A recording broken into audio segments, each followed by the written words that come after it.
Yo, what is up, everybody? Oresco back again. Another chapter from the story Don't Turn Around, written by Jacob Harris. Remember to check out the links in the description. Show love to the author. Like, comment, and subscribe. Chapter 3. During a break between classes the next day, Hannah took Nami and Aika to the roof of the school. It was there where the three would find Sayuri, who had said some very troubling things to Yami earlier that day. "Hey, what's this I hear about you wanting to confess?" shouted Hannah. "Yeah, I think it might be the best thing for us to do. If we tell the police it was an accident, they'll go easy on us. The fact that we're all minors might keep us from getting too harsh of a sentence." "Huh, you think you go to the police, they'll go easy on you just because you made it easy for them to solve the case? What makes you think you're better than the rest of us? You get into trouble just as much as us." "Is that what you want?" asked Nami. "You get us in trouble, huh?" "I don't know what makes you think you'll be in less trouble than the rest of us. If anything, you'll be in more trouble." What do you mean?" "Think about it. There's three of us and only one of you. All we have to do is tell the police that it was all your idea to cover things up. You wanted to confess, but you wouldn't tell us. You threatened us. You told us your father had powerful connections and he would make sure the three of us kept our mouths shut." "You wouldn't?" "Huh, you want to find out?" "Look at it this way," had said Aika. "If one of us talks to the police, then we'll all get in trouble. None of us talks, none of us will get in trouble. Think about what I said next time you get an idea like going to the police," said Hannah. And with that, she, Nami, and Aika took their leave. After the unfortunate meeting, Sayuri went to the bathroom to splash some cold water on her face. So upset was she over what Hannah had told her that she could barely keep the water cupped in her shaking hands from spilling out. The cool water had helped calm Sayuri down, but her troubles would return in abundance when she looked into the mirror and found Shizuko standing behind her. Turning quickly, Sayuri found there was no one in the bathroom with her. She once again looked into the mirror. The only thing she found was her panicked reflection staring back at her. Wanting to put recent events out of her mind, Hannah took Nami and Aika out for some much-needed amusement after school. The local karaoke box never failed to lift the girls' spirits when they were in much need of cheering up. "Hey, how come you didn't bring Sayuri with us?" asked Aika as she browsed through the song catalog. She likes karaoke more than anyone. I already told you, she's not here because she's pissing me off. What more do I need to say?" "So, does that mean she's not our friend anymore?" "Well, that's up to her." Despite the lethargic state Nami was in, Hannah tried to hand her the microphone. "Hey, it's your turn."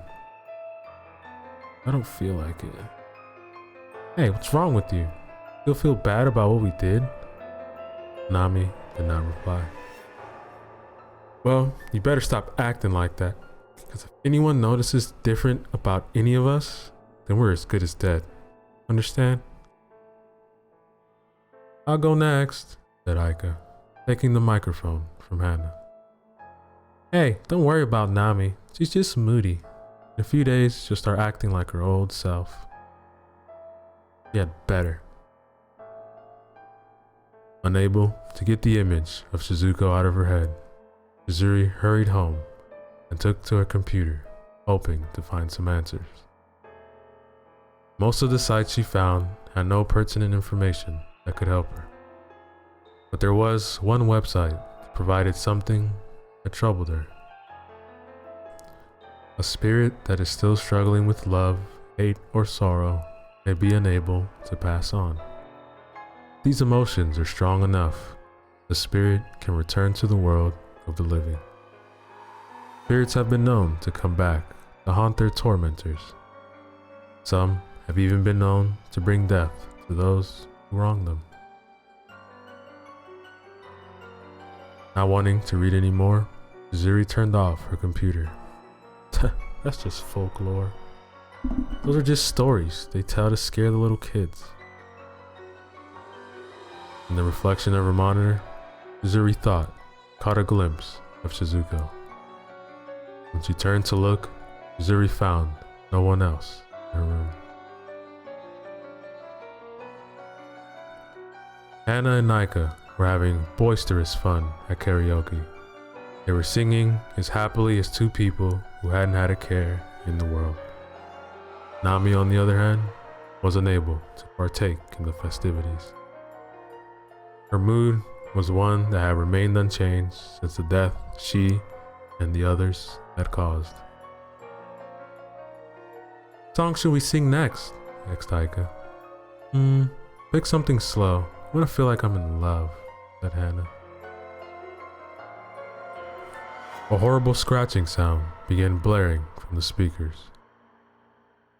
What's happening? What did you do?" asked Hana. "Hey, I didn't do anything." Aika then frantically began pushing buttons in hopes of making the horrible noise go away. The one thing she did accomplish, however, was making the main light go out and replacing it with flashing ones. "How does that help us?" barked Hana. Nami's eyes nearly doubled in size when she found Shizuko standing behind her friends. The recently departed girl looked no worse for wear after having fallen off a cliff. Nami screamed a bone-chilling scream. It was immediately after that when that horrible sound came to an end and the lights returned to normal. What's going on? Why'd you scream?" asked Hana. Shizuko was no longer in the room, but that wasn't enough to calm Nami, who ran from the room without explaining herself. Without having anyone push any buttons, another song began playing. It was a cheery number that took on an eerie feeling with what had just happened. "Hey, I told you to pick something slow," said Hana. And that is the end of chapter 3.